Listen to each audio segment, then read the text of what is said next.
That's just what I want to see. This is the first one.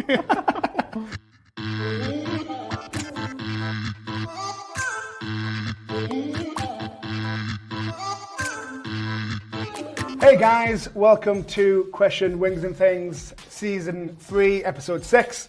I've got Shannon Hautot here with me today. He is the co-founder of HungryHungry and Automate as well. Welcome, Shannon. Thanks, James. Cheers, mate. Cheers, mate. Thanks for having me. Thanks for coming on. How are you feeling for this? Dalzal chicken is one of my favourites, so I'm really excited. Well, I'll tell you what, it's not going to taste as good with this on, I don't think. Let's start. Are you doing the honours? Yeah, I'll do the honours there. So I've got to try and punish you more than me, but I'll try and make it even. Bottoms up, mate. Bottoms Let's get up. stuck into it. Right, so we'll dive into it. So you co-founded two very successful hospitality businesses, HungryHungry and Automate. Yep. Talk me through the journey. Where did it all begin? I don't know if I can talk already. I told you, I love it, but it doesn't do well for me. So we started Automate actually in a garage. It's one of those Hewlett Packard stories. We started off in uni, and It's got me as well. this is the lightest one. I know, yeah. We love the industry of hospitality. We love food, clearly. Yeah. And, one of our co-founders had restaurants, and we just saw the technology, and we did that sort of entrepreneur thing where we just looked at what's out there, and we went, the arrogant kind of, we could do better than that. Yeah. It's got to change. Something has to change in this industry. So we decided, let's jump in and do it ourselves. Yeah. And that's how it all started with Automate. And 15 years later, we're one of the biggest point of sale systems in Australia. Very proud. We've got quite a lot of customers all around Australia, New Zealand, even in Dubai.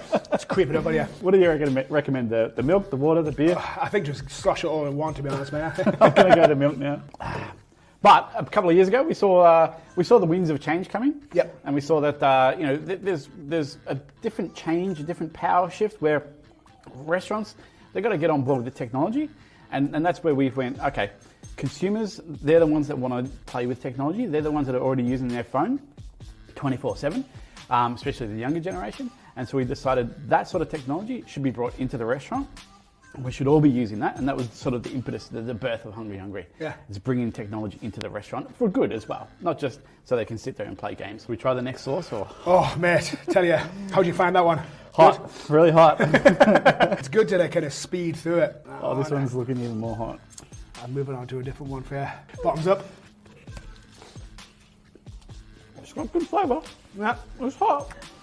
I can feel that one. Shit. The dreaded COVID.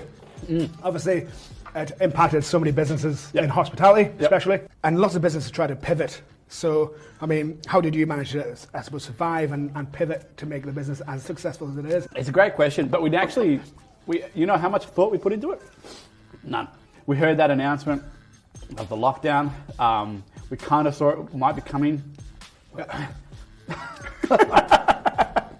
Oh, shit. Yeah, mate, take your time. We saw this lockdown coming.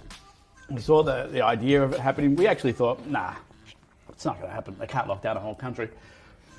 And then they did. And we just went into pure survival mode. So we didn't put any thought about, do we hibernate? Do we just wait it out? No, we just decided, nah, we've got to look after our customers.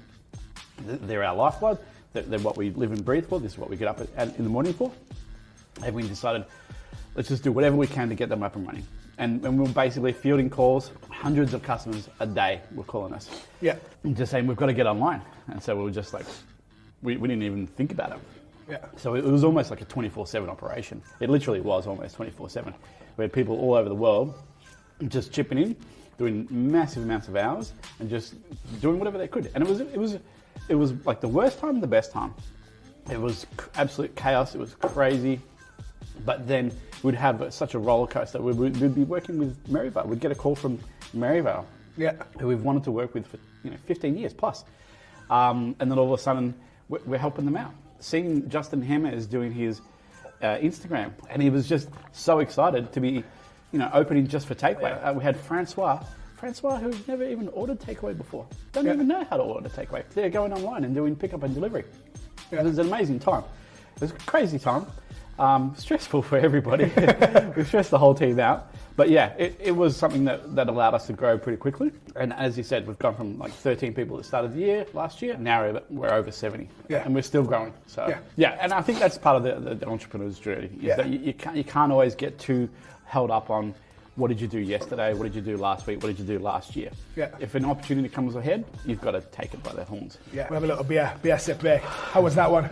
Hot. My whole mouth is burning. Yeah, I think it's been in my mind as well because I can't think. On to number 3. What's the flavour of this one? Just hot? Yeah, I think it's just burn your tonsils off. Bottoms up, mate. The flavour at the start is beautiful. That's nice, isn't it? And then it just hurts. So HungryHungry, obviously we talked about the growth. Went through a couple of ways last year. I think I was reading that you're looking to tackle overseas markets as well. Yep. So what are the big goals for the business in the future? Well, the beauty of, I think, of what we do with HungryHungry is that we're a multi-channel sort of platform. So we work in anything from like little tiny food trucks to bars, cafes, restaurants, pubs, even into stadiums. And we do lots of different things in there. We call it fulfillments, that's our nerdy term. But like you might have a restaurant that does just takeaway and pick up and delivery, but you might have a restaurant that does ordering at the table. You might have one that does counter service for ordering at the table. So we've got that ability to chop and change and to switch it up a bit. Great thing about that is it's almost COVID proof. In lockdown times, like over in the UK, we've got the ability to switch over to pick up and delivery like what we did here in Australia. Coming out of lockdown, we've got the ability to keep that going, which is great revenue generator for restaurants. Keeps them, keeps the lights on. Yeah. However, after that, when they're allowed to have people back in the restaurant, we can switch on that order at table thing. And that's where our real passion lies, in that kind of changing the way that a whole industry has worked for hundreds of years and making it better, for consumers as well as for merchants, well as for staff too, which are usually forgotten about. We're interested to see what international markets will bring to us. We've been overseas before with other products, and it's really something that we're also very passionate about, going international. But right now, it's Australia, it's the UK, and dabble a little bit in the US. How was that one? I think they've all been pretty hot. Right, we're going to number 4. All right, go ahead. This one's called Megadeth. Ooh. I mean, I say sorry, but I'm 2 left. Oh, there's no flavour to that one. It's just heat. Number 4, you obviously are very passionate about the hospitality industry in general, and not many people get to follow their passions in life or in business. So I suppose, what is your biggest bit of advice for any budding entrepreneur to start something up? 100%, it's all about passion. If you're not passionate about it, don't do it. Don't get into it. Having said that, you've got to temper that passion with common sense as well. So you've got to make sure you get that right balance, because you can always head down a path and just keep going and going and going because you're passionate about it. But like at the end of the day, you've got shareholders to report to. You've got staff that are looking up to you. You've got to balance that and temper that. So always follow your passion 100%. I wouldn't recommend, if you don't wake up in the morning and love what you do and want to come to work, if you call it work, actually, that's probably the bad thing. Yeah. Part of being an entrepreneur, it is a 24/7 thing.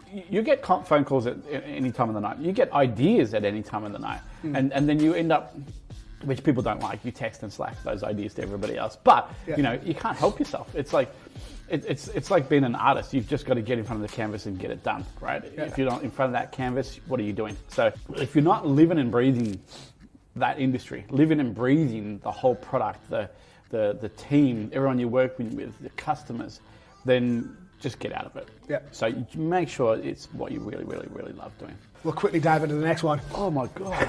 Did you say there's 2 more? There's only 1 more. There's 1 more, yeah. Oh, look at the colour of this one. Right, there you go. The crescendo. Has anyone quit? No, not yet. Right, okay. So you can't be the first. Right, yeah. Right, so we'll crack into this. If I'm on the floor, easy. That was easy. Yeah? But it's going to come back, isn't it? Let me try a bit more. What has been your biggest fuck up? Is the question I'm going to ask. I make mistakes all the time. Our team make mistakes all the time. We all make mistakes all the time. We've made huge mistakes. I couldn't even list the mistakes. But I think that's the thing. You've got to get up You got to keep going. Like, there are setbacks every day. And I think the biggest thing is keep your team together. Because you'll always make mistakes. And it's how you deal with those mistakes. It's what you do after the fact that is the important part. Yeah. If you make the mistake and you run away from it, you'll go nowhere. Oh, wow, I'm really done. Yeah, I'm the same, yeah. Oh, wow. I mean, literally, I make a mistake getting out of bed in the morning sometimes, right? There are those mornings where you just shouldn't get out of bed. Like today. Today. I always find there are so many people out there that want to stop you from doing what you're doing. If you in here allow that to affect you, you're a goner. Yeah. So you just have to be tough. And you know, you're not always tough. It ebbs and flows, it goes in waves, but you just got to remember why you get into this. Yeah. You know, if you're doing this for the right reasons, then pick yourself up and keep going. Yeah. You'll definitely make mistakes. If you think that you'll never make a mistake, you'll never get anywhere. So I think embrace the mistake. Yeah. Enjoy the mistake. Learn from the mistake, though. Yeah, it's been a real pleasure to have you on. Well, thanks so much. You know, I'm doing the opposite of a brain freeze. But it's doing the same thing. It's called a brain fire. Mate, it's been an absolute pleasure. Thank you for having me, mate. Absolutely enjoyed every minute of it. Yeah, legend.